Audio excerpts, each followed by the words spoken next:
Good morning friends, स्वागत है आपका आपके प्लेटफॉर्म RW सिविल सर्विसेज पर। और मैं तैयार हूं आपके लिए NCERT सार बैच लेकर। आज मंडे का दिन है और आज से पूरे सप्ताह यानी मंडे टू सैटरडे यह क्लास चलेगी। इस सैटरडे आपकी टेस्ट नहीं होनी है, पहले से ही घोषित किया गया है। पिछले टेस्ट में आप लोगों ने ठीक ठाक परफॉर्म किया था और कुछ बच्चों ने तो बिल्कुल क्लेम किया कि शायद छवि थी, उन्होंने बिल्कुल क्लेम किया कि 19/19 सही हो गया। तो कुछ बच्चों के सही होते हैं, कुछ बच्चों के गलत भी होते हैं। ये कोई बड़ी बात नहीं है। बात यह है कि हमें फिर से, कोर्स आपका अल्टीमेट है, इसको बार बार पढ़ेंगे, धीरे धीरे अपने आप सारी बातें सही होती चली जाएगी। आज नए चैप्टर में आएंगे जो खास करके 1525 तक के काल को दिखाएगा, तो वहाँ से फिर इसे कॉप अप करेंगे। एक बार मैं आपके चैट को देखूंगा, फिर क्लास की शुरुआत करता हूँ। ठीक है बच्चे, वेरी गुड मॉर्निंग।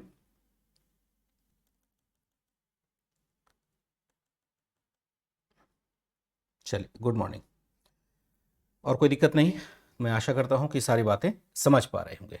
अब देखिए, उत्तर भारत में साम्राज्य के लिए संघर्ष वाला एक चैप्टर है। चैप्टर हम लोग कौन सा पढ़ेंगे? तो ये वाला पढ़ेंगे। मैं थोड़ा बड़ा कर दूं, ये वाला उत्तर भारत में साम्राज्य के लिए संघर्ष 1 है और लगभग 1400 ईस्वी से लेकर के 1525 तक। 26 के बाद हम देखते हैं कि मुगल साम्राज्य की स्थापना हो जाती है। तो ठीक मुगल साम्राज्य से पहले कुछ जो रीजनल स्टेट हैं, क्षेत्रीय राज्य हैं, उसे हमें यहाँ पर पढ़ना पड़ेगा। संक्षेप में ही दिया है, एनसीईआरटी है, बहुत अधिक विस्तृत नहीं दिया है। चैप्टर नंबर 10 पढ़ना है, क्लास 11 का ओल्ड एनसीईआरटी जो मध्यकालीन भारत में है। जो नए एनसीईआरटी है उनमें ये सब चैप्टर हटा दिए गए हैं, बहुत अधिक डिफिनेशन वहाँ पर नहीं दिया गया है, इसलिए सिलेबस फिर पूरा नहीं होता है। अगर आप पीसीएस वगैरह के सिलेबस को देखेंगे तो नए एनसीईआरटी में हूबहू कवर नहीं होता है, इसलिए मजबूरी बस यहाँ पर पुराने एनसीईआरटी को साथ रखना पड़ता है। ये ऑलरेडी मैंने आपको शेयर किया हुआ है चैप्टर, चाहे वो 9 हो 10 हो, आप उसको देख लेंगे। अगर पढ़ना चाहें जरूर पढ़िएगा, कारण है कि जब खुद से पढ़ते हैं तो थोड़ा एडिशनल इन्फॉर्मेशन आपको मिल जाता है। उत्तर भारत में साम्राज्य के लिए संघर्ष है लगभग 1400 से 1525 तक, यही हमें देखना है। उत्तर भारत के लिए उत्तर भारत में साम्राज्य के लिए संघर्ष, ये हेडिंग डाल देते हैं। उत्तर भारत में साम्राज्य के लिए संघर्ष, लगभग ये आपका 125 साल का होगा संघर्ष। ये हो जाएगा आपका 1 और इसका एक डेट भी दिया हुआ है 1400 ईस्वी से 1525 ईस्वी तक। यहां पर क्या देखते हैं कि मुख्य जो विषय वस्तु है, मुख्य विषय वस्तु क्या होगा? विषय वस्तु जो इसका होगा वह होगा विभिन्न क्षेत्रीय राज्यों के उद्भव का आकलन। इसका जो मुख्य विषय वस्तु होना है वह होना है आपका विभिन्न क्षेत्रीय राज्यों के उद्भव की व्याख्या यहां पर मुख्य विषय वस्तु होगा। कैसे राज्य उद्भव हुए? क्षेत्रीय राज्य कहां से आए? क्षेत्रीय राज्य कहां से आए? तो क्षेत्रीय राज्य जो आए वह आए दिल्ली सल्तनत के विघटन से। क्षेत्रीय राज्य कहां से आए? राज्यों का निर्माण कैसे हुआ? ये कहां से होता है? कैसे हुआ? तो यह कहेंगे कि जब दिल्ली सल्तनत का विघटन होता है, दिल्ली सल्तनत के विघटन के पश्चात, ठीक है। क्यों विघटन होता है? कुछ विघटन किसके काल में होता था? कुछ विघटन मोहम्मद बिन तुगलक के काल में हुआ, तुगलक के काल में हुआ, और कुछ विघटन क्या होता है? कुछ विघटन 1398 में तैमूर के आक्रमण के पश्चात हुआ। तैमूर के आक्रमण के पश्चात हुआ। तैमूर के आक्रमण के पश्चात हुआ। के पश्चात। ठीक है, यहां क्यों हम पढ़ रहे हैं इस चैप्टर को, ताकि देख पाए कि उत्तर भारत में संघर्ष का काल कैसे चलता है। मुख्य विषय वस्तु क्या रहा, विभिन्न क्षेत्रीय राज्यों के उद्भव की व्याख्या करना, क्षेत्रीय राज्यों का निर्माण कैसे हुआ, तो दिल्ली सल्तनत के विघटन के पश्चात ऐसे क्षेत्रीय राज्य का निर्माण हुआ। कुछ विघटन मोहम्मद बिन तुगलक के काल में हुआ और कुछ विघटन 1398 में तैमूर के आक्रमण के पश्चात होता है। इसके बाद संभालना थोड़ा मुश्किल हो जाता है, जो दिल्ली सल्तनत का विस्तार बड़े क्षेत्र पर हो गया था। तो पहले ही हमने देखा कि बहमनी है, विजयनगर है, या अन्य बहुत छोटे छोटे राज्य जो दक्षिण के थे वो तो ऑलरेडी स्वतंत्र हो ही गए थे, उसको तो हमने पढ़ लिया है। अब जरा देखते हैं उत्तर भारत में कौन कौन से राज्य नए बन जाते हैं, नए स्वतंत्र राज्य होते हैं। जैसे आपसे एक प्रश्न पूछा जाता है कि कौन सा राज्य मोहम्मद बिन तुगलक के बाद बना है, कौन सा राज्य मोहम्मद बिन तुगलक के पहले बना है, इस प्रकार के प्रश्न भी क्रोनोलॉजी में आपसे पूछे जाते हैं। उसका उत्तर यहीं से निकल करके आएगा जब आप एक सीक्वेंस समझ पाएंगे। जैसे मोहम्मद बिन तुगलक के शासनकाल के बाद हम देखते हैं, या उसके मध्य ही देखते हैं कि विजयनगर और बहमनी स्वतंत्र हो जाता है। फिर उत्तर भारत में देखेंगे कुछ राज्यों की चर्चा जो स्वतंत्र हो जाता है मोहम्मद बिन तुगलक के बाद, या फिर 1398 में जब तैमूर का आक्रमण भारत पर होता है उसके बाद हो जाता है। ठीक है, होता है। जैसे यहां पर देखते हैं कुछ नए निर्मित जो राज्य हो जाएंगे वो कैसे होंगे, कुछ नए निर्मित राज्य कैसे होंगे। यहां पर जो राज्य हो जाएगा वह हो जाएगा आपका, मान लो गुजरात। गुजरात समझ रहे कहां है। फिर होगा मान लो एक मेवाड़ हो जाएगा। तीसरा आप देखते हैं मालवा हो जाएगा। फिर आप बंगाल भी देख सकते हैं, बंगाल भी एक तरह से स्वतंत्र हो जाता है। गुजरात है, मेवाड़ है, एक तरह से बंगाल हो जाता है। फिर आप देखेंगे एक सरकी राजवंश। सरकी कहाँ है, जौनपुर में। जौनपुर कहाँ है, उत्तर प्रदेश में। मालवा कहाँ है, एमपी में, मध्य प्रदेश में हो जाएगा। मेवाड़ कहाँ है, राजस्थान में। और गुजरात तो गुजरात ही है। तो गुजरात है, मेवाड़ है, मालवा है, बंगाल है, सरकी है, और ये सब राजवंश यहाँ पर स्वतंत्र हो जाते हैं। ये नए राजवंश हैं जिसका निर्माण इसी काल में होता है। पहले इसका अस्तित्व नहीं था। पहले ये क्या हुआ करते थे, पहले ये सारे जो क्षेत्र आप देख रहे हैं दिल्ली सल्तनत के अधीन एक प्रांत टाइप का हुआ करते थे, एक प्रांतीय इकाई हुआ करते थे। ऐसे इसको लिख सकते हैं कि पहले यह क्षेत्र क्या था, पहले ये सभी राज्य क्या थे, दिल्ली सल्तनत के प्रांत थे, दिल्ली सल्तनत के या दिल्ली सल्तनत की प्रांतीय इकाई थी, प्रांतीय इकाई थी जिसने एक एक करके स्वयं को स्वतंत्र घोषित करना या स्वयं को स्वतंत्र घोषित कर दिया। एक ने घोषित किया, दूसरे ने भी किया, घोषित किया या कर दिया। एक एक करके यहां पर सबने अपने आप को स्वतंत्र घोषित कर दिया। और क्यों घोषित किया, तो दो फैक्टर हमने देखा।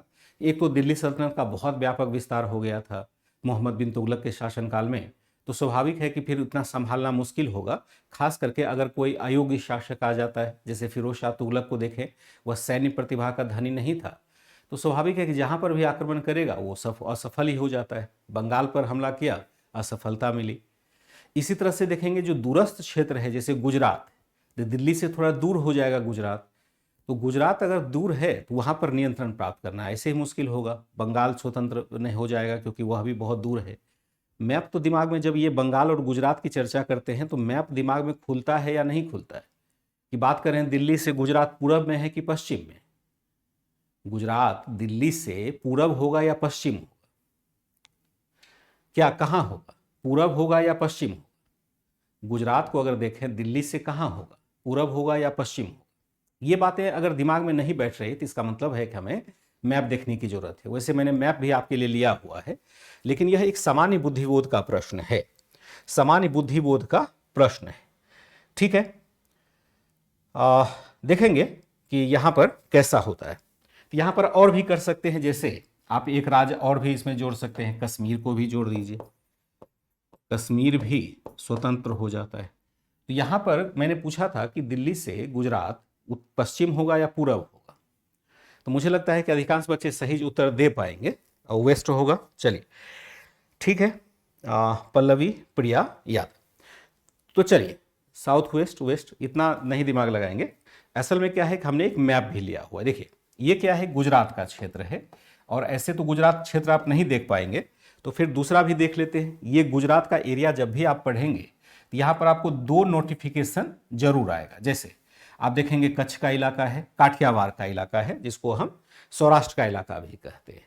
तो काठियावाड़ और कच्छ दो भागों में विभाजित है। स्पष्ट रूप से गुजरात के तट को देखेंगे तो आप दो रूपों में दिखेंगे, एक कच्छ का हो जाता है जहाँ थोड़ा दलदली भूमि है, और यहाँ अधिकांश आबादी आपको यहाँ पर दिखाई देगी। जब हम गुजरात की बात करते हैं, चाहे अहमदाबाद की बात करें, राजकोट की बात करें, चाहे जूनागढ़ की बात करें, जो प्रमुख शहर हैं, भावनगर है, सब आपको यहीं पर दिखाई देगा। यहीं पर आपको सारा इसी एरिया में दिखाएगा। असल में जो जनसंख्या है उसका मूल निवास यहाँ पर है, यहाँ पर भी है, लेकिन थोड़ा सा वो दलदली इलाका है, तो इसलिए हम उसमें देखते हैं जनसंख्या थोड़ी सी कम है। ये है आपका भारत का नक्शा जो मुगल पीरियड का है, यानी मध्यकालीन भारत का है। और इस भारत के नक्शे में हम देखें तो आपका दिल्ली कहाँ हो जाएगा, तो दिल्ली यहाँ हो जाएगा। और गुजरात की हम बात करते हैं, ये वेस्ट हो जाना चाहिए, यानी पश्चिम की तरफ हो जाएगा। बंगाल की हम बात करें, बंगाल कहाँ है, यहां पर है, दिल्ली से बंगाल क्या होगा, पूरब हो जाएगा। अगर हम मालवा की बात करें तो मालवा कहाँ आ जाएगा, यहाँ के आसपास जो उज्जैन का एरिया है, मालवा आ जाएगा। फिर आप राजस्थान के क्षेत्र में देखेंगे तो ये एरिया आपका राजस्थान का हो जाता है। तो इस तरह से हम बहुत सारे एरिया को देखते हैं जो धीरे धीरे स्वतंत्र होता चला गया। कश्मीर देखेंगे तो ये एरिया हमारा कश्मीर का हो जाता है। तो ये सारे राज्य जिसको आपने लिखा, ये धीरे धीरे धीरे करके स्वतंत्र होते चले गए। क्यों? क्योंकि यहां पर सत्ता हमारी कमजोर होती चली गई। सत्ता हमारी कमजोर होती चली गई, स्वाभाविक है कि राज्य यहां पर क्या हो जाएंगे, राज्य कमजोर होते चले जाएंगे। ठीक है बच्चे, तो चलिए यहां से शुरुआत करेंगे। यहां से तो यहां हमने क्या देखा कि बहुत सारे राज्य यहां पर स्वतंत्र होते चले गए। कई कारण थे इसके जिसकी वजह से, और धीरे धीरे पूरब में किसने लिखा है, सविता ने पूरब में लिखा है, तो इसका मतलब है कि उनको आइडिया नहीं है। सबसे पहले देखते हैं कि जो तीन एरिया अपना हो जाएगा वह हो जाएगा बंगाल, बंगाल, असम तथा ओडिशा, तथा ओडिशा का क्षेत्र कैसे स्वतंत्र होता है। तो सबसे पहले अगर बंगाल, असम और ओडिशा का क्षेत्र अगर एक साथ ले रहे हैं, इसका मतलब है कि तीनों एक ही क्षेत्र में है। और एक क्षेत्र में किस प्रकार से स्वतंत्रता मिली, वैसे ओडिशा वगैरह के बारे में तो बहुत चर्चा नहीं मिलती है। हाँ, थोड़ा बंगाल के बारे में विशेष चर्चा करनी होती है, और असम के बारे में कामरूप राज्य जिसको कहते हैं उसकी चर्चा करनी होती है। अगर सबसे पहले ले बंगाल, तो बंगाल क्या था, बंगाल की दूरी दिल्ली से बहुत अधिक थी, दिल्ली से अधिक थी। अतः यहां के प्रशासक क्या करते थे, प्रशासक हमेशा स्वतंत्र होने की प्रवृत्ति रखते थे, हमेशा स्वतंत्र होने की प्रवृत्ति रखते थे, होने की प्रवृत्ति रखते थे। अब बंगाल का मतलब यहां मत समझिएगा कि जो वर्तमान में अपना बंगाल है, बंगाल का मतलब होगा वह बंगाल जो आपका अभी वर्तमान में बांग्लादेश है। मूल बंगाल वही था, प्रवृत्ति थी, अधिक थी। अतः यहाँ के प्रशासक हमेशा स्वतंत्र होने की प्रवृत्ति रखते थे, ऐसा कर सकते हैं, रखते थे। हमेशा यहाँ पर ये स्वतंत्र होने की प्रवृत्ति रखेंगे, क्योंकि दूर बहुत, बंगाल का मतलब बांग्लादेश भी है जो वर्तमान में एक देश है।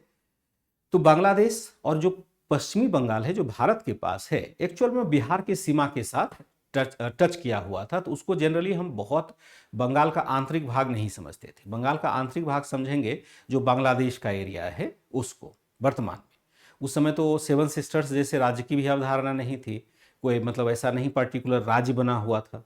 तो बांग्लादेश का प्रभाव हो सकता है, बंगाल का प्रभाव हो सकता है त्रिपुरा तक रहा हो, मिजोरम तक रहा हो, या फिर असम के कुछ क्षेत्र को वह जीत लेता था, कुछ बिहार के क्षेत्र को जीत लेता था। यानी बंगाल का जो शासक होता था वो उड़ीसा पर, असम पर और बिहार पर नियंत्रण करने की कोशिश करता था। तो चूंकि एरिया दोनों का एक ही है, मिलता जुलता है, और ये तीनों क्षेत्र बड़े दूर थे केंद्रीय सतह से, तो अक्सर यहाँ पर स्वतंत्र होने की प्रवृत्ति रहती थी, क्योंकि ये थोड़ा सा एरिया दूर यहाँ पर हो जाता है, बहुत अधिक दूर हो जाता है।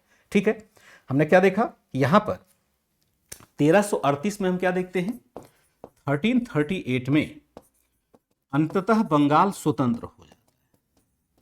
अंततः बंगाल क्या हो जाता है, स्वतंत्र हो गया। किसके काल में हो गया, मोहम्मद बिन तुगलक के शासनकाल में। मोहम्मद बिन तुगलक के शासनकाल में स्वाभाविक है कि यहां पर जब 38 की हम बात करते हैं, 1338 की बात करते हैं, यह मोहम्मद बिन तुगलक का शासनकाल चल रहा था। इसके काल में हम क्या देखते हैं, यह धीरे धीरे स्वतंत्र हो जाता है, और इसी क्षेत्र में हम क्या देखते हैं कि एक शासक बनता है। सेवन सिस्टर राज्य को कहते हैं। सेवन सिस्टर्स अगर आप लोग जीके में पढ़ते होंगे तो सेवन सिस्टर्स एक राज्य को कहते हैं, मतलब 7 राज्य जो है उसको सेवन सिस्टर्स कहते हैं। बंगाल स्वतंत्र हो गया मोहम्मद बिन तुगलक के काल में। इलियास शाह क्या था, स्वतंत्रता का जन्मदाता था।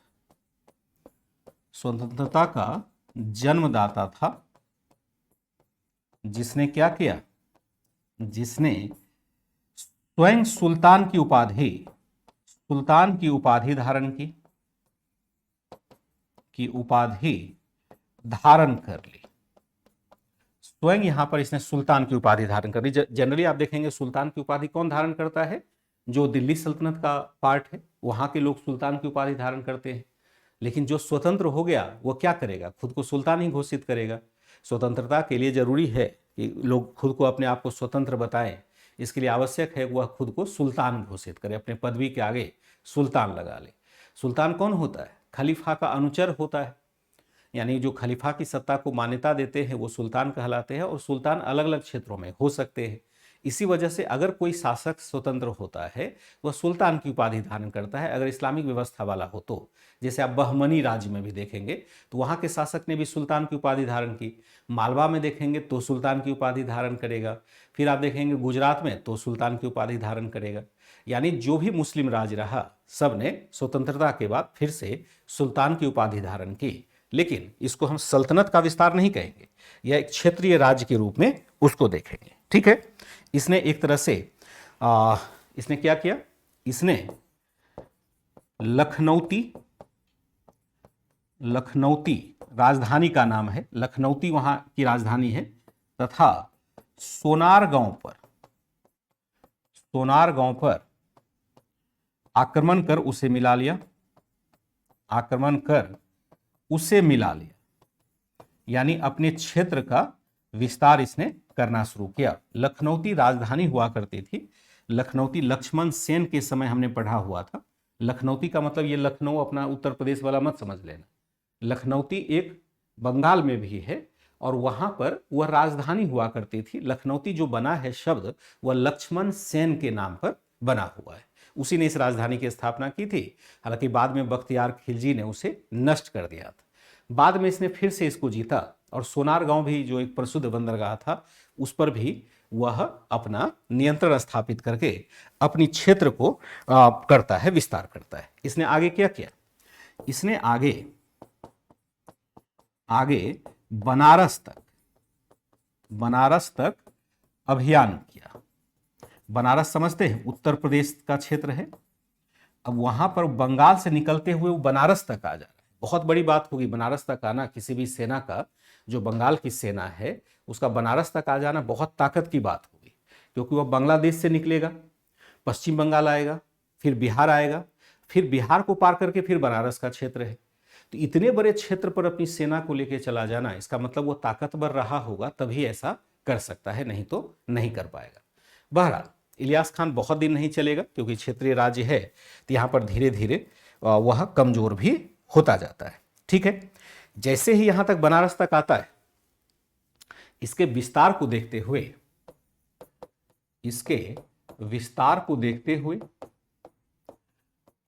हुए फिरोज तुगलक ने इस पर हमला किया,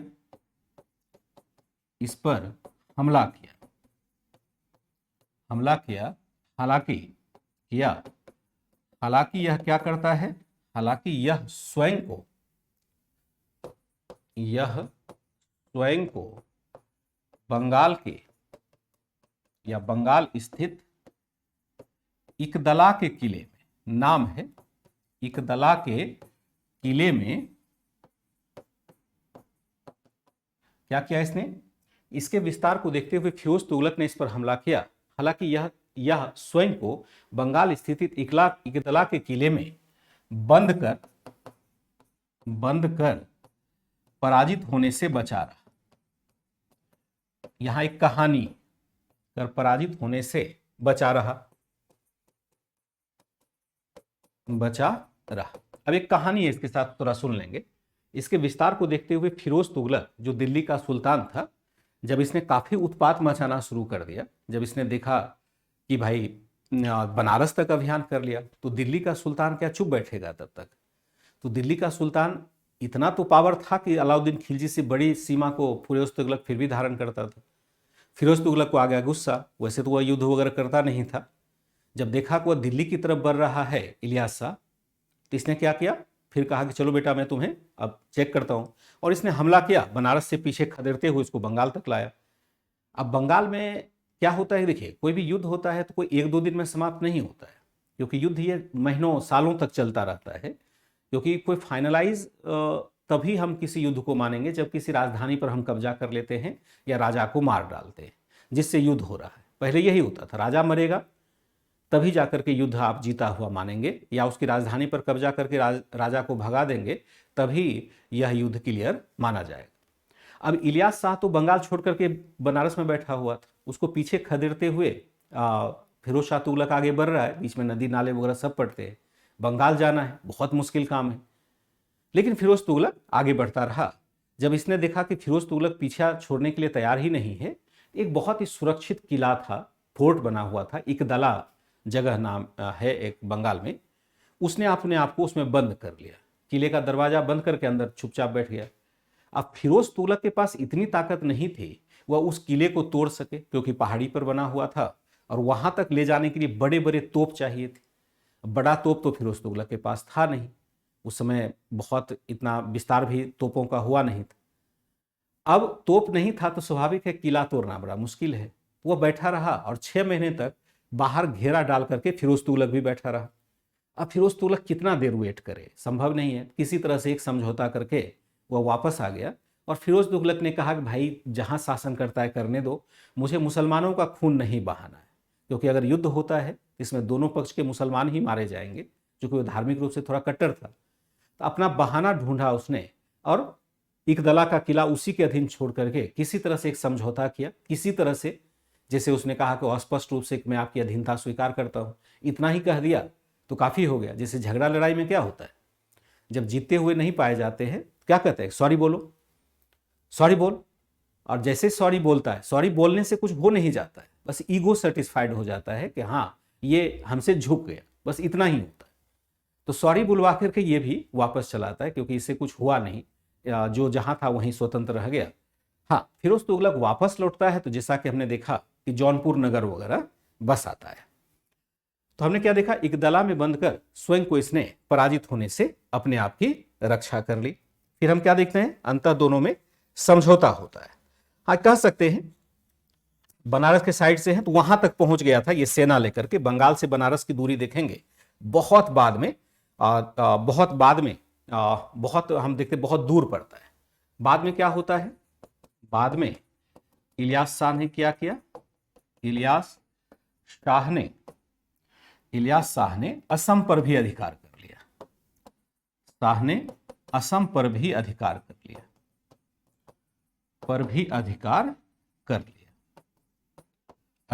लिया, ये सब राज्य तो हम लोग देखते ही है ना, जो वर्तमान राज्य व्यवस्था है उसमें भी हम असम की चर्चा सुनते हैं, या फिर बंगाल की चर्चा अभी भी हम सुनते हैं। ठीक है, इस वंश का हम क्या देखते हैं कि इस वंश का, इसके पुत्र इलियास के पुत्र इलियास के पुत्र सिकंदर पर भी फिरोज का आक्रमण होता है, फिरोज का आक्रमण।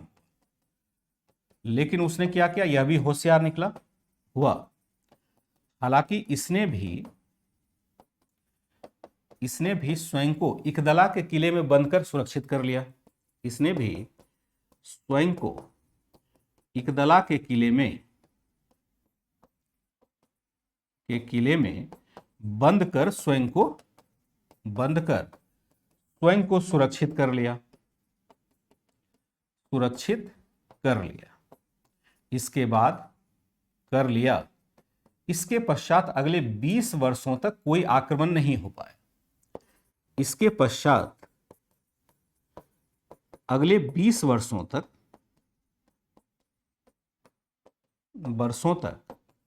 बंगाल पर कोई केंद्रीय आक्रमण नहीं हो पाया। बंगाल पर दिल्ली सल्तनत का आक्रमण नहीं हो पाया। दिल्ली सुल्तानों का आक्रमण नहीं हो पाया।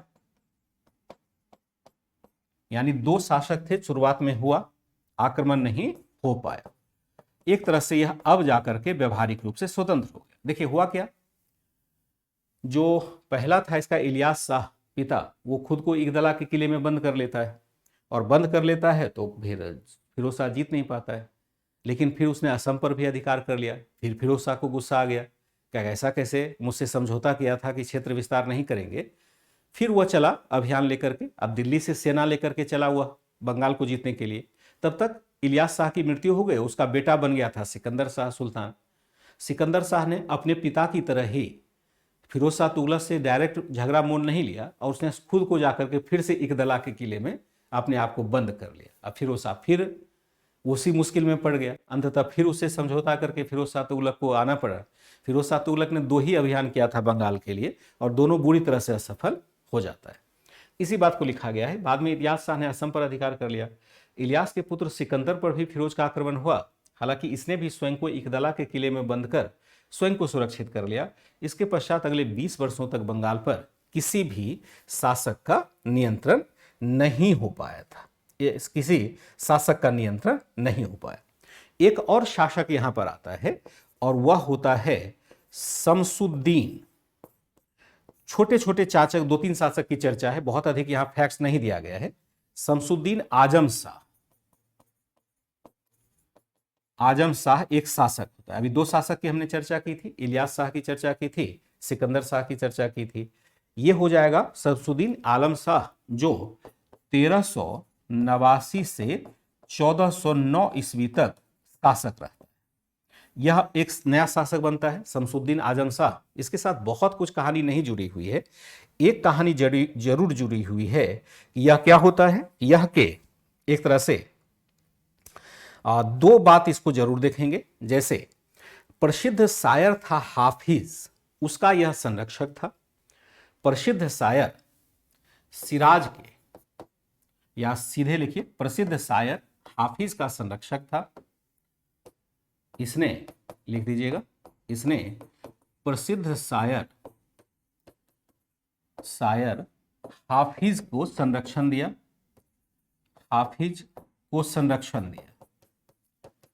शायर समझते हैं ना, शायरी करते हैं कि नहीं, शायरी सुनना अच्छा लगता है कि नहीं आप लोग। इसने प्रसिद्ध शायर हाफिज को यहां पर संरक्षण दिया। और फिर हम क्या देखते हैं कि यहां पर इसने चीनी शासक के साथ मित्रतापूर्ण संबंध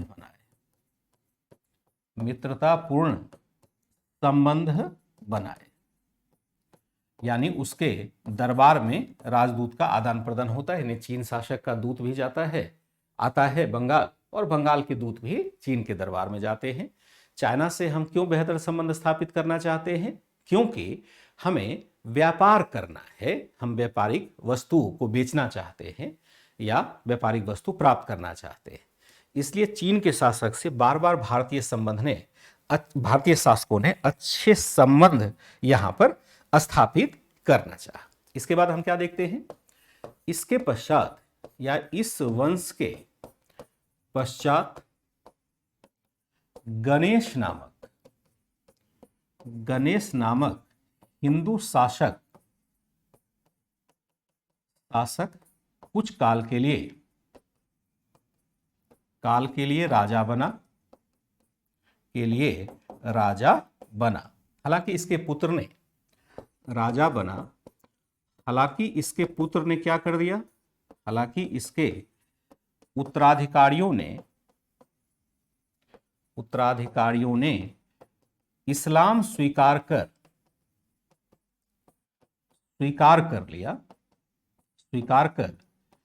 पुनः मुस्लिम राज्य की स्थापना कर दी।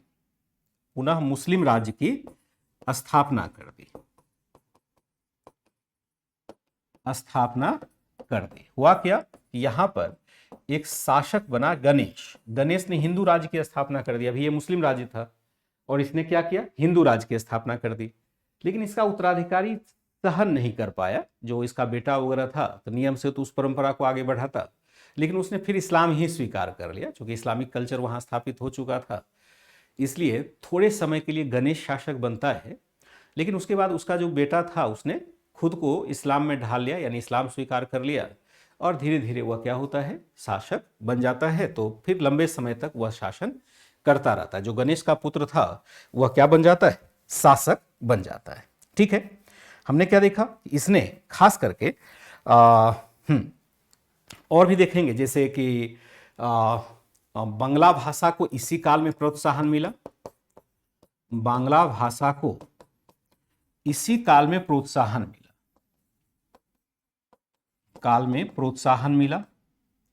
इसी काल में बांग्ला भाषा अच्छा बनता है, प्रोत्साहन मिला। इसी काल में बांग्ला भाषा को प्रोत्साहन मिला। एक नाम याद रखिएगा, मालाधार बसु नाम है, बंगाली नाम है। मालाधार बसु एक विद्वान थे, उन्होंने यहां पर एक तरह से श्री कृष्ण विजय की रचना इसी काल में की। श्री कृष्ण विजय की रचना इसी काल में की। यहां से क्वेश्चन आएगा कि रचना इसी काल में की थी, इनको काल में की थी। मालाधार बसु को क्या कहा जाता है, बसु को गुणराज भी कहा जाता है। तो गुणराज यानी गुणों का राजा, गुणराज भी कहा गया है। याद रखिएगा, यहां पर प्रश्न बनेगा, क्वेश्चन मार्क में लगा देता हूं ताकि प्रश्न पूछूं तो आपको डाउट नहीं हो कि प्रश्न कहां से बनने वाला है। इस वंश के पश्चात गणेश नामक हिंदू शासक कुछ काल के लिए शासक बना। हालांकि इसके उत्तराधिकारियों ने इस्लाम स्वीकार कर फिर से मुस्लिम राज्य की स्थापना की। बांग्ला भाषा को इसी काल में प्रोत्साहन मिला।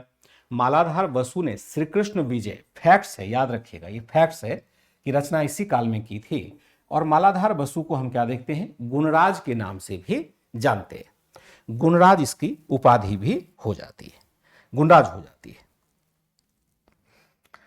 ठीक है बच्चे, तो यहां पर हम क्या देंगे, बंगाल की तरफ से बनारस पहले पड़ेगा या आजमगढ़, ये तो नहीं जानते हैं बनारस पहले पड़ेगा, क्योंकि ये एग्जैक्ट आइडिया मुझे नहीं है कि अगर बंगाल की तरफ से चलते हैं तो बनारस आपका गंगा नदी के किनारे। आजमगढ़, आई थिंक आजमगढ़ पहले पड़ेगा, आजमगढ़ पूर्वांचल में आ जाता है ना, तो आजमगढ़ पहले पड़ेगा फिर बनारस पड़ेगा। आप एक बार अपना मैप भी देख लीजिएगा। देखिए कुछ चीज़ें जो बातचीत में कर रहा हूँ, तो कुछ चीज़ें अपने आप दिमाग में उत्पन्न हो जाती है, उसके लिए कुछ पढ़ाने की हमें आवश्यकता नहीं पड़ती है। हाँ, नए हैं तो थोड़ी दिक्कत होती है। जैसे हमने कहा मालाधार बसु, तो मालाधार बसु एक व्यक्ति का नाम है, यह हमें डाउट नहीं होना चाहिए। और इसने श्री कृष्ण विजय नामक किताब लिखा। वैसे भी हम देखते हैं कि हर क्षेत्र का टाइटल भी अलग होता है, उससे भी हमें पता चल जाता है कि कौन बंगाल का है, और दूसरे प्रांत का बहुत नहीं पता चलता, लेकिन बंगाल का जरूर पता चल जाएगा। अगर किसी के नाम के आगे बसु लगा है, घोष लगा है, चटर्जी लिखा है, बनर्जी लिखा है, जैसे होता है ना, टैगोर लिखा है, टैगोर भी बना हुआ है दूसरे शब्द से, तो जैसे टैगोर लिखा है, बनर्जी लिखा है, चटर्जी लिखा है, भट्टाचार्य लिखा है, बसु लिखा है, घोष लिखा है, बोस लिखा है, जैसे सुभाष चंद्र बोस, अरविंद घोष, ये सब सारे बंगाली होंगे। बंगाल का टाइटल ही थोड़ा सा आपको अलग दिखाई देगा। ये हमें खुद भी समझ जाना चाहिए अगर हम बातचीत करते रहेंगे। इसलिए कई बच्चों को मैंने मना किया है कि आप पीडीएफ देख करके मत पढ़ा करो। पीडीएफ देख करके अगर पहली बार आपने पढ़ा, पीडीएफ से फिर क्या फायदा? पीडीएफ तो हम संक्षेप में ही दे रहे हैं, उससे अच्छा फिर आप बुक पढ़ लीजिए, फिर कोर्स का मतलब नहीं है। आप ऑलवेज, आपको जैसा भी लगे, लेकिन एक बार जरूर आप लेक्चर को सुनिए, क्योंकि लेक्चर के दौरान बहुत सारी ऐसी बातों की चर्चा होती है जो क्लास में तो या किताबों में लिखी नहीं होती है, क्योंकि उन चीजों को अर्थ स्पष्ट करते हुए चलते हैं, तभी तो किताब का मतलब हुआ, तभी तो मतलब हुआ। ठीक है, एक तीसरा शासक हो जाता है आपका अलाउद्दीन हुसैन। अलाउद्दीन हुसैन आ जाता है। छोटे छोटे शासकों की चर्चा करते हैं बंगाल के संदर्भ में, विशेष रूप से नहीं करते। अलाउद्दीन हुसैन को देखें तो 1493 से 1519 तक आ जाता है। 93 से 1519। अब समझिए कि 1519 का मतलब है कि धीरे धीरे बाबर का काल प्रारंभ होने वाला है। इसका मतलब है कि अब यहां पर हुमायूं का भी उद्भव होगा, यहां पर हम देखेंगे शेरशाह का भी उद्भव होगा। ठीक है, यहां हमने क्या देखा? यह चैतन्य का आदर करता था। यह चैतन्य का नाम आपने सुना है? चैतन्य का आदर करता था। इसने क्या किया? इसने हिंदुओं को बड़े बड़े पद दिए। हिंदुओं को बड़े बड़े पद दिए, बड़े बड़े पद दिए।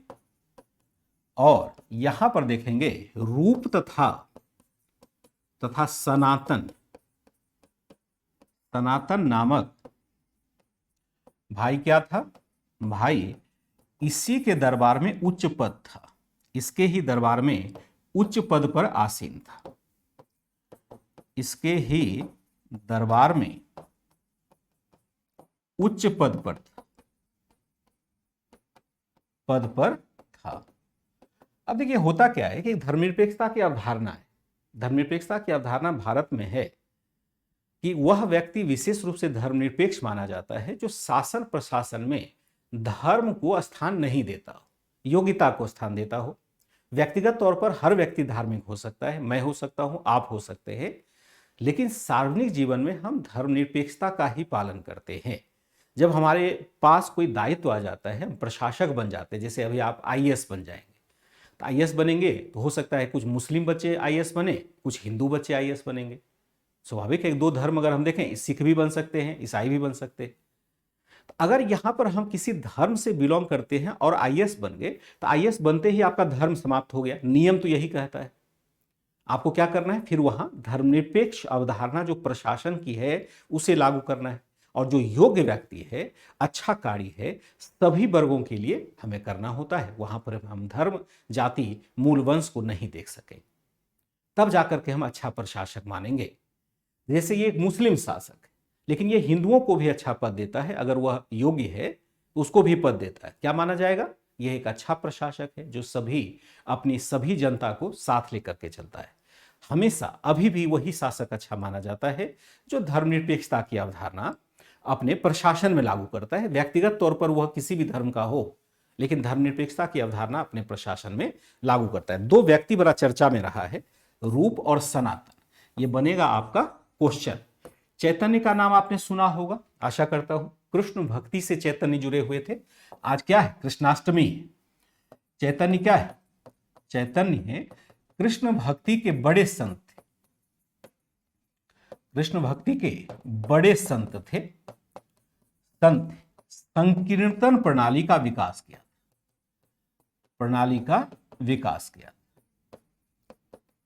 विकास इनके द्वारा ही किया गया। आप लोगों का भी नाम हो सकता है, आप में से किसी का नाम चैतन्य हो, या आप जानते होंगे आसपास में चैतन्य है। वो चैतन्य महाप्रभु के नाम से ही हुआ है। कृष्ण भक्ति का, खास करके आप जो इस्कॉन टेम्पल देखते हैं, इस्कॉन में जिसमें आप देखेंगे कि एकदम ढोल मजीरा लेकर के नाचते गाते लोग चलते हैं, तो वह आपका चैतन्य की ही देन है, चैतन्य की ही वह शाखा है। कृष्ण भक्ति की बहुत सारी शाखा है। सूरदास की यह शाखा हो गई, मीराबाई की शाखा हो गई, चैतन्य की शाखा हो गई, वल्लभाचार्य है, मध्वाचार्य है, सबकी अलग अलग विचारधारा है, लेकिन चैतन्य का प्रभाव कृष्ण पर बहुत अधिक रहा है। कृष्ण भक्ति के लिए चैतन्य को जानते हैं। आज संजोग देखिए, कृष्णाष्टमी भी है। रूप तथा सनातन नामक भाई इसके ही दरबार में उच्च पद पर रहा करते थे। अलाउद्दीन हुसैन शाह। ठीक है, इस तरह से हम क्या देखते हैं, आगे कुछ और भी हम शासक देखते हैं, लेकिन यहां इसकी चर्चा नहीं हुई है, फिर शेरशाह के संदर्भ में अलग से चर्चा उसकी होगी। अब जरा एक दो लाइन में देखते हैं असम राज्य। असम राज्य को हम क्या कहते हैं, इसे कामरूप राज्य भी कहते हैं, इसे कामरूप राज्य भी कहते हैं। अभी आप देखते हैं कि जैसे कि मैंने कहा 7 सिस्टर्स एक राज्य है, राज्य का समूह है जिसमें असम है और पूर्वोत्तर क्षेत्र के जितने राज्य हैं सब उसमें शामिल होते हैं। 7 सिस्टर्स जीके वगैरह में प्रश्न पूछा जाता है, यानी 7 राज्यों का समूह जो असम, अगर आप मैप में देखना चाहें तो आप मैप यहां से देख सकते हैं। पता नहीं मैप काम नहीं कर रहा है, ये देखिए ये भारत का मैप है। तो भारत के मैप को अगर देखें तो यहां से आप आइडेंटिफाई कर सकते हैं कि जिस असम राज्य की चर्चा हो रही है वो असल में होगा कहां। इसको मैं डिलीट कर दूं। तो ये तो हमने देखा बंगाल का क्षेत्र है, ये वाला जो एरिया है ये बंगाल का क्षेत्र है, और ये जो एरिया आप देख रहे हैं यहां से लेकर के यहां तक का ये असम हो जाएगा। लेकिन अब नहीं है, इतना बड़ा एरिया असम अब नहीं है, क्योंकि असम से विभाजित होकर के मणिपुर, मिजोरम, त्रिपुरा 3 हो गया, नागालैंड 4 हो गया, एक और है 5, 6, 7 होता है। एक और कौन सा, मणिपुर है, मिजोरम है, नागालैंड है, त्रिपुरा है, एक और राज्य में भूल रहा हूँ, शायद मैं भूल रहा हूँ, मतलब नाम नहीं याद आ रहा है। तो ये सब अब असम से अलग हो गया है। अब असम में एक्चुअल में कितना रह गया, इतना ही एरिया रह गया। इसमें भी हम सिक्किम वगैरह देखते हैं, फिर अलग ही हो जाता है, सिक्किम अलग राज्य ही है। तो यहां पर असम ये होगा, और बंगाल का एरिया हम देखते हैं इसके साथ। इसको पहले हम कामरूप के नाम से जानते थे। इसको क्या कहते थे पहले, कामरूप के नाम से जानते थे। इसी की चर्चा हो रही है। इसे हम क्या कहते थे पहले, कामरूप राज्य इसको कहा जाता था। हमने क्या देखा, इसको ही हम पहले क्या देखते हैं, यहीं पर कामता राज्य, इसे कामता राज्य भी कहा जाता है, इसे कामता राज्य भी कहा जाता है, कामता राज्य भी कहा जाता है। यहां पर अहोम साम्राज्य का विस्तार हुआ था, यहां पर अहोम साम्राज्य का विस्तार हुआ था। अहोम राज्य कहां है, असम में होगा। प्रश्न आपसे क्या मैं पूछ सकता हूं, इजाजत है क्वेश्चन पूछने की? यहां नहीं, मैं टेलीग्राम चैनल पर आज से पूछना फिर शुरू करूंगा। सप्ताह भर में 5 क्वेश्चन तो आपको टेलीग्राम पर ही मैं दे देता हूं, ठीक है। नागालैंड तो मैंने बताया था, मेघालय, हाँ मेघालय हो सकता है, जो मैं भूल रहा था, मेघालय हो सकता है। इस तरह से सबको हम क्या देखते हैं कि यहां पर अधिकार होता है, ठीक है। इस काल में हम अरुणाचल प्रदेश बोल रहा, सॉरी अरुणाचल प्रदेश बोल रहा था, अरुणाचल प्रदेश है, सिक्किम है, पहले सब असम का ही पार्ट हुआ करता था, धीरे धीरे अलग अलग करके फिर अलग होता चला गया। अहोम राज्य का विस्तार हुआ था। फिर देखते हैं ओडिशा। ओडिशा में हम क्या देखते हैं, ओडिशा क्षेत्र में पहले गंग राजवंश यानी पूर्वी गंग राजवंश का विकास हुआ था, फिर हम क्या देखते हैं, विकास हुआ था, जबकि आगे पहले हम लोग पढ़ चुके हैं, आगे गजपति, यहां गजपति शासन स्थापित हुआ, आगे यहां गजपति शासन स्थापित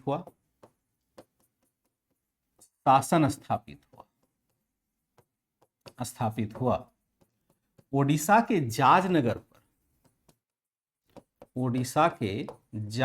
पर, जगह का नाम है जाजनगर पर, बंगाल अभियान से लौटते हुए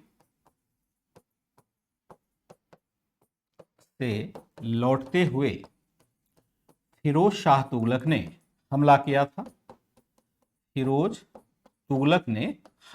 था, तथा मंदिरों को तोड़ा। मंदिर वाला नहीं लिखेंगे, ने हमला किया।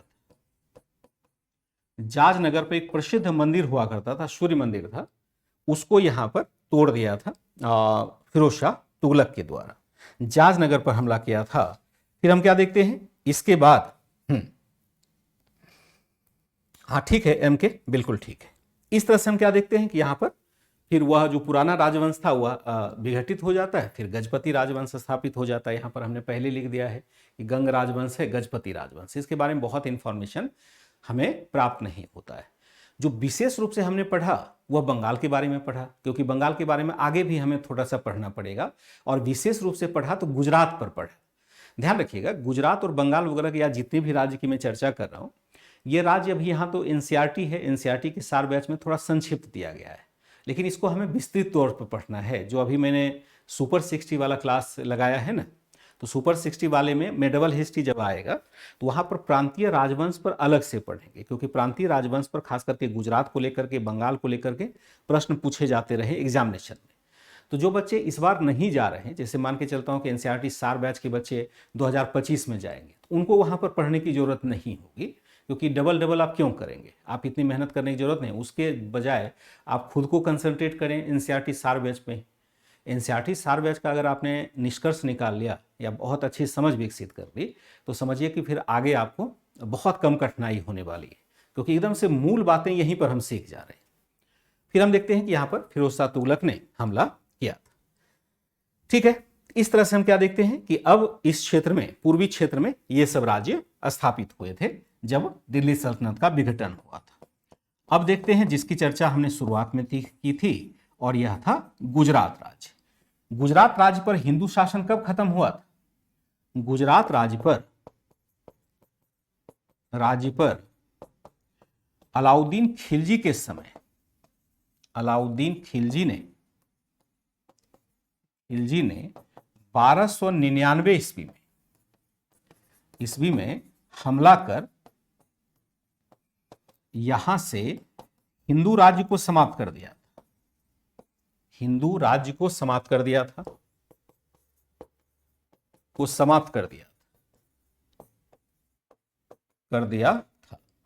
क्या कल शाम को 2 घंटे की क्लास लेना चाहेंगे? ध्यान रखिएगा, इसको पहले लिख लीजिए। गुजरात राज्य पर अलाउद्दीन खिलजी ने 1299 ईस्वी में हमला कर यहां से हिंदू राज्य को समाप्त कर दिया था।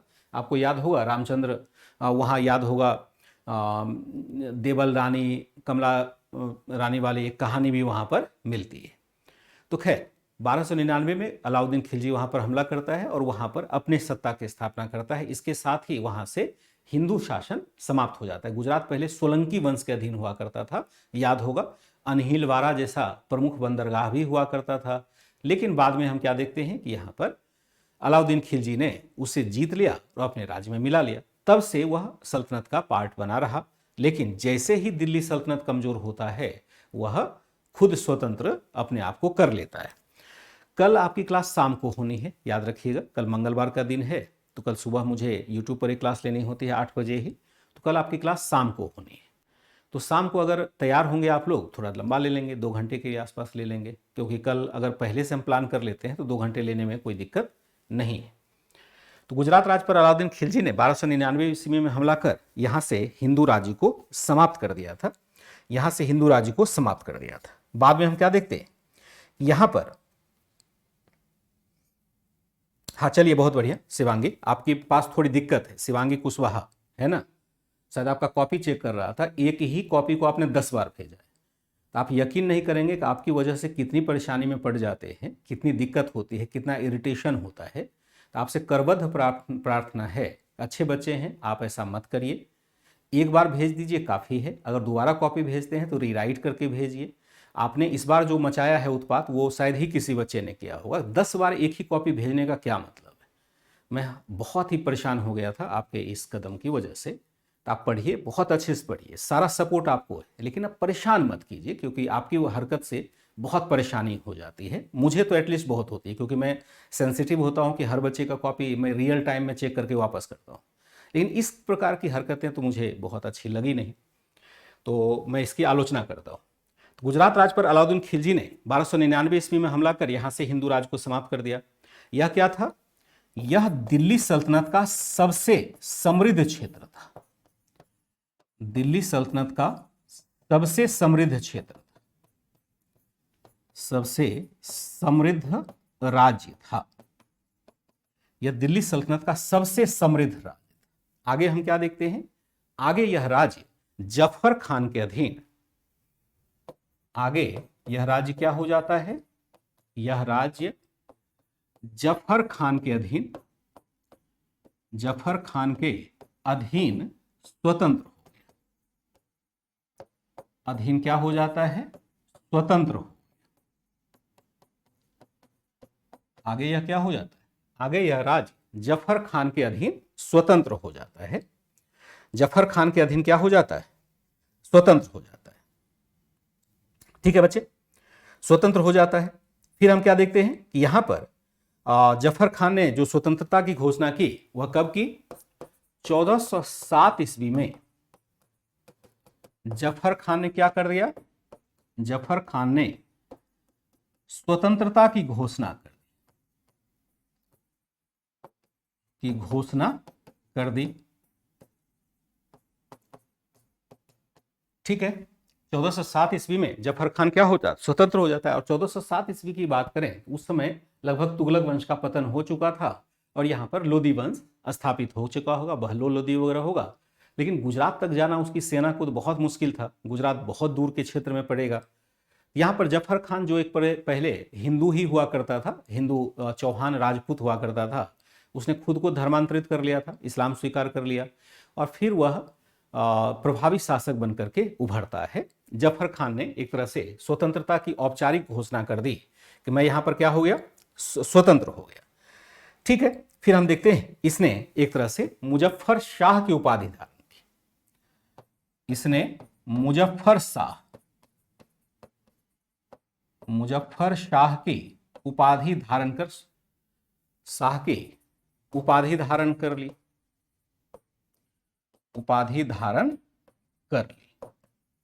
इसने क्या कर लिया, मुजफ्फर शाह की उपाधि इसने धारण कर ली, एक तरह से अपने आप को स्वतंत्र कर लेता है। हालांकि हम क्या देखते हैं कि यहां पर वह एक तरह से स्वतंत्रता का जन्मदाता बन जाता है। दूसरा शासक एक होगा अहमद शाह। ठीक है, अहमद शाह एक शासक होगा। होता क्या है कि हम गलती भी करते हैं और बार बार उस पर बहस भी करते हैं, ये थोड़ा सा अच्छा व्यक्तित्व नहीं माना जाता है। मैं स्वतंत्र रूप से कह सकता हूं इस बात को, या तो अपनी गलती स्वीकार करें या मुझे ही गलत आप ठहरा दें। सबसे अच्छा तो यही रहेगा ना कि आप मुझे गलत ठहरा दें, और लेकिन अच्छा व्यक्तित्व नहीं माना जाएगा, आपके ही व्यक्तित्व की कमी ये नजर आएगी। आप इस पर गुस्सा मत कीजिए, क्रोध मत कीजिए, दुखी मत होइए, अपने आप में सुधार लाइए, वही आपके काम आएगा। मेरा इससे कुछ नहीं होगा, मैं तो कॉपी ही चेक नहीं करूंगा फिर, क्योंकि अनर्गल चीज़ें तो मैं करने के लिए यहाँ पर बैठा ही नहीं हूँ। मैं तो चलूँगा अपने सीधे रास्ते से, जिसमें जो आना है आएगा, नहीं आना है नहीं आएगा। मेरे लिए सभी बच्चे बराबर हैं, डिस्टर्ब आप नहीं कर सकते हैं, क्लास को ध्यान रखिएगा। तो हमने क्या देखा, अहमद शाह यहाँ पर शासक बनता है। दूसरा शासक जो बनता है वो कौन बनेगा, अहमद शाह बनेगा, और यह बनेगा आपका 1411 से 1443 तक। ऐसे आप पूरा लिख दीजिए तो ज़्यादा अच्छा होगा, नहीं 43 आपको समझ में आएगा नहीं। ईस्वी तक यह होता है। यह क्या था, यह धर्मांध शासक था। जैसे इसका जफर खान देखेंगे, यह बढ़िया शासक था, यह धर्मांध शासक नहीं था। लेकिन यह क्या हो जाएगा, यह एक धर्मांध शासक हो जाता है। और इसने एक तरह से देखा जाए तो यहां पर देखेंगे, इसने पहली बार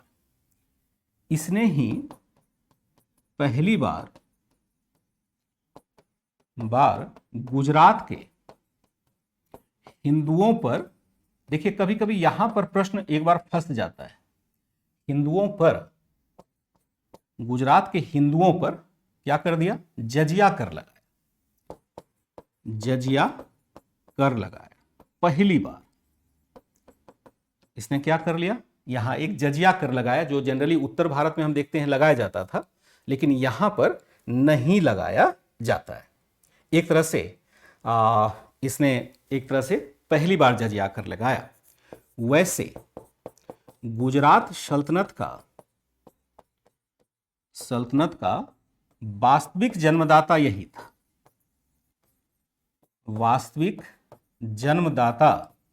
था, यही था। इसी ने अहमदाबाद नामक नए नगर की स्थापना की,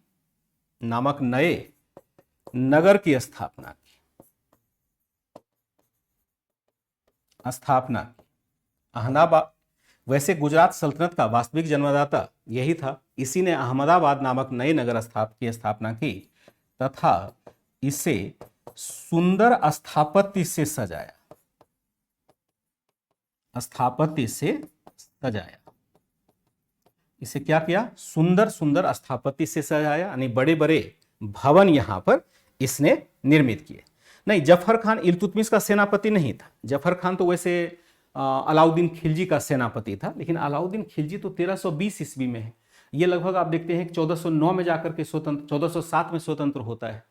एक ही नाम के बहुत सारे अधिकारी होते हैं। ये वो जफर खान नहीं था, ये इसने अभी तुरंत इस्लाम स्वीकार किया ही था। ये असल में चौहान वंश का था, जो चौहान वंश का ही सेनापति था।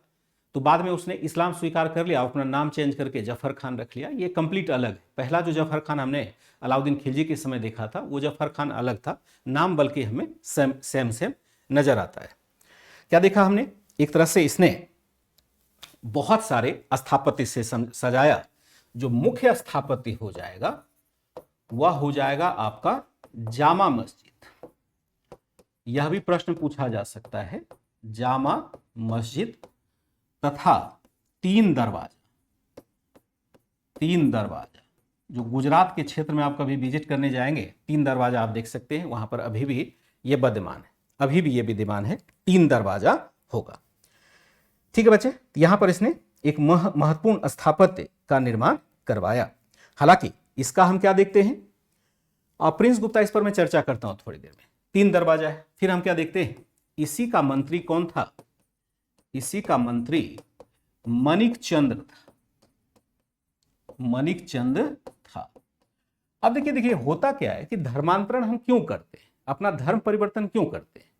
एक तो होता है जबरन करवाया जाए, कि जबरदस्ती आपको कोई धर्म कहा कि नहीं आपको परिवर्तन करना पड़ेगा, जो बहुत संभव नहीं, एकदम इम्पॉसिबल। कुछ लोगों को हम प्रलोभन देकर के धर्मांतरण करा लेते हैं। जैसे आदिवासी समुदाय अपना है, उसको ईसाई धर्म में बड़े पैमाने पर धर्मांतरित कराया गया, प्रलोभन दिया गया कि आपको शिक्षा देंगे, आपको समाज में बराबरी का अधिकार मिल जाएगा, आपको बहुत बढ़िया नौकरी मिल जाएगी।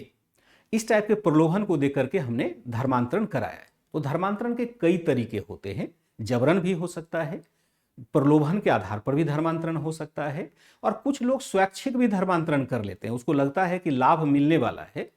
जैसे मान लो जफर खान को लगा कि अगर हम शासन के साथ मिल जाते हैं तो हमें फायदा हो जाएगा, और फायदा के लिए यानी प्रलोभन के लिए उसने धर्मांतरण कर लिया अपना। क्या दिक्कत है, धर्म से क्या लेना था? 50 करोड़ कोई दे, अभी सब लोग धर्म परिवर्तित करने के लिए तैयार हो जाए, क्योंकि धर्म तो किसी को कुछ खाने पीने के लिए देता नहीं है। ये तो बस एक इंटरनल फीलिंग की बात होती है, हम ये नहीं मानेंगे, अब ये मानेंगे। जनरली क्या होता है, प्रलोभन एक बहुत बड़ा फैक्टर होता है। और जब हम विजेता की बात करें तो कभी कभी वो तलवार के बल पर भी करता है। जैसे हम लगातार उस गांव पर या उस शहर पर अत्याचार करें जो कि अलग अलग धर्म के लोगों का है, तो लोग डर के मारे भी कभी कभी कर लेता है। लेकिन केवल तलवार के बल पर धर्मांतरण नहीं हो सकता है। धर्मांतरण के पीछे एक बहुत मेजर फैक्टर प्रलोभन भी होता है। तो जफर खान वगैरह उसी में रहे होंगे कि सत्ता के साथ जुड़े रहें, इसके लिए उसने क्या कर लिया, धर्मांतरण कर लिया। दोनों अलग अलग, बहुत अलग अलग है, बहुत ही अलग अलग है, बहुत ही अलग अलग है। ठीक है पूजा मौर्य, दोनों बहुत अलग अलग। फिर एक शासक हमारा हो जाएगा, लेकिन समय खत्म हो रहा है, यह हो जाएगा आपका महमूद बेगड़ा। इसकी चर्चा हम लोग कल करेंगे, यहीं से स्टार्ट करेंगे। तो आज की क्लास को रखेंगे यहीं पर, और यहां पर कल की क्लास जो होगी, कल की क्लास शाम 6 बजे होगी। 6 बजे होगी, शाम 6 बजे कल की क्लास रखेंगे, ध्यान रखिएगा। और हो सकता है 1 घंटे से ज़्यादा भी ले लें, अगर आप लोग तैयार होते हैं, लगातार करते जाते हैं, तो हो सकता है एक चैप्टर पूरा का पूरा कर दे, हमारा समय बच जाएगा। क्योंकि जितनी जल्दी चैप्टर, बिना पूरा चैप्टर फिनिश किए हुए मैं छोड़ूंगा नहीं आपको, क्योंकि किसी तरह से मैं पढ़ा के नहीं जाऊंगा। ये फिर मेरे लिए ही बड़ा अनअकवर्ड सिचुएशन हो जाएगा, चाहे मुझे अतिरिक्त पढ़ाना पड़ेगा। लेकिन चूंकि बहुत सारी बातें समझा करके लिखते हैं, तो इसलिए नोट्स भी आपका बड़ा होता है। लेकिन हर बातें, हर गुत्थियों को खोल करके लिखते हैं, ताकि जब आप मेरे अब्सेंट में पढ़ेंगे तो आपको फिर दोबारा मेरे हेल्प की जरूरत नहीं हो। कल की क्लास कब होगी? शाम के 6 बजे होगी, याद रखिएगा। ठीक है ना? लालच भी एक हो सकता है, देखा देखी भी हो सकता है, यह भी कह सकते हैं। चलिए, कोई दिक्कत होगी मुझे मैसेज कर दीजिएगा। हाँ ठीक है बच्चे, कल मैं मिलता हूं शाम को 6 बजे। सुबह क्लास आपकी नहीं होगी, सुबह मेरी यूट्यूब पर क्लास होती है, शाम को 6 बजे फिर मैं मिलता हूं। कल के लिए केवल बाय एंड टेक केयर।